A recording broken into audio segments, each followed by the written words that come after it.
home when you died. It was a car accident. Nothing particularly remarkable, but fatal nonetheless. You left behind a wife and 2 children. It was a painless death. The EMTs tried their best to save you, but to no avail. Your body was so utterly shattered you were better off, trust me. And that's when you met me. What happened? You asked. Where am I? You died, I said matter-of-factly. No point in mincing words. There was a truck and it was skidding. Yep, I said. I died? Yep, but don't feel bad about it. Everyone dies, I said. He looked around. There was nothingness. Just you and me. What is this place? You asked. Is this the afterlife? More or less, I said. Are you God? I asked. Yep, I replied. I'm God. My kids, my wife, you said. What about them? Will they be all right? That's what I like to see, I said. You just died and your main concern is your family. That's good stuff right there. You looked at me with fascination. To you, I didn't look like God. I just looked like some man. Or possibly a woman. Some vague authority figure, maybe. More of a grammar school teacher than the Almighty. Don't worry, I said. They'll be fine. Your kids will remember you as perfect in every way. They didn't have time to grow contempt for you. Your wife will cry on the outside, but will be secretly relieved. To be fair, your marriage was falling apart. If it's any consolation, she'll feel very guilty for feeling relieved. Oh, you said. So what happens now? Do I go to heaven or hell or something?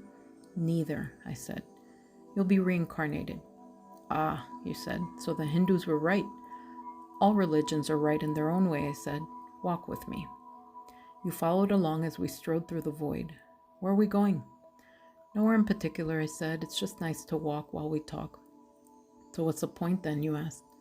When I get reborn, I'll just be a blank slate, right? A baby? So all of my experiences and everything I did in this life won't matter? Not so, I said. You have within you all the knowledge and experience of all your past lives. You just don't remember them right now. I stopped walking and took you by the shoulders. Your soul is more magnificent, beautiful, and gigantic than you can possibly imagine. A human mind can only contain a tiny fraction of what you are. It's like sticking your finger in a glass of water to see if it's hot or cold. You put a tiny part of yourself in the vessel, and when you bring it back out, you've gained all the experiences it had.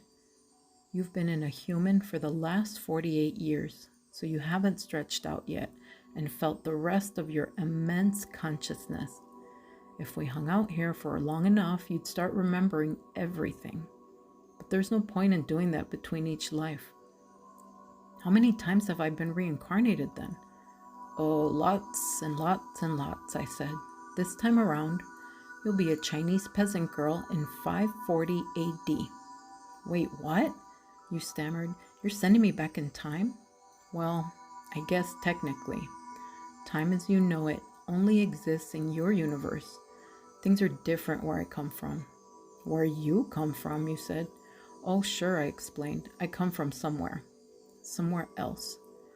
And there are others like me. I know you'll want to know what it's like there, but honestly, you wouldn't understand. Oh, you said, a little let down. But wait, I get reincarnated to other places in time. I could have interacted with myself at some point. Sure, happens all the time. And with both lives only aware of their own lifespan, you don't even know it's happening. So what's the point of it all? Seriously, I asked. Seriously, you're asking me for the meaning of life? Isn't that a little stereotypical? Well, it's a reasonable question, you persisted. I looked you in the eye. The meaning of life, the reason I made this whole universe, is for you to mature. You mean mankind? You want us to mature? No, just you. I made this whole universe for you. With each new life, you grow and mature and become a larger and greater intellect. Just me? What about everybody else? There is no one else, I said. In this universe, there's just you and me. You stared blankly at me. But all the people on Earth, All you, different incarnations of you. Wait, I'm everyone? Now you're getting it, I said with a congratulatory slap on the back. I'm every human being who ever lived, or who will ever live, yes. I'm Abraham Lincoln. I'm Hitler, you said, appalled. And you're the millions he killed. I'm Jesus, and you're everyone who followed him. You fell silent. Every time you victimize someone, I said, you are victimizing yourself.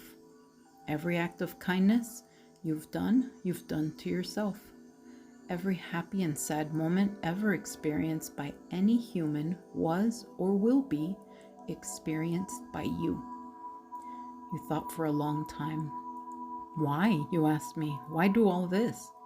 Because someday you will become like me.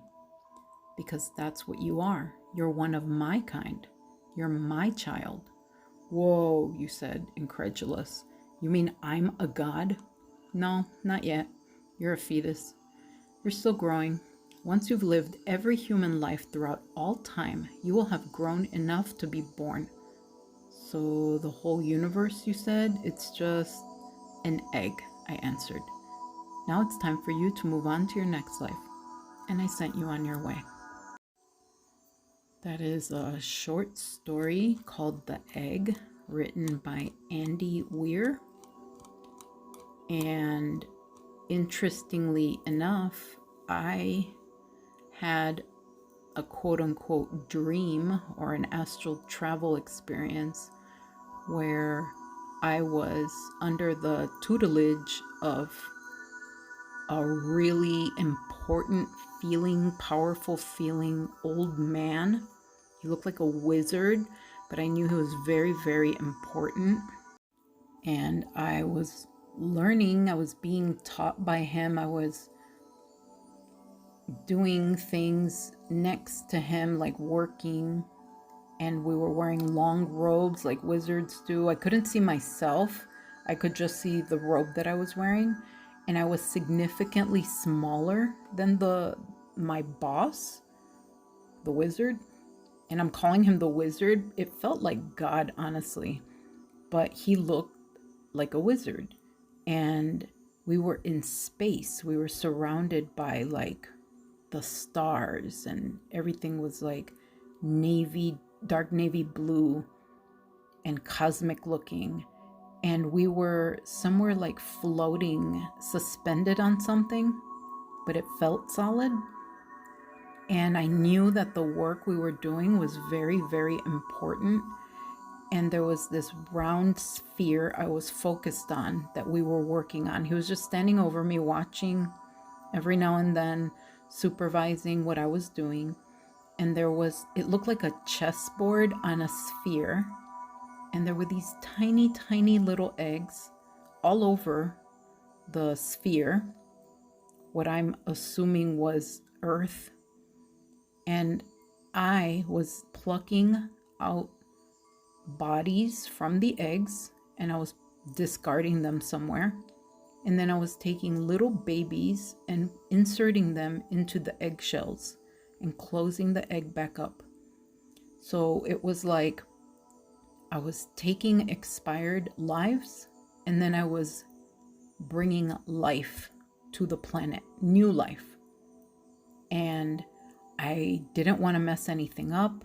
I was trying to be perfect. I wanted to impress my boss, and it felt very real, and it felt like it was happening.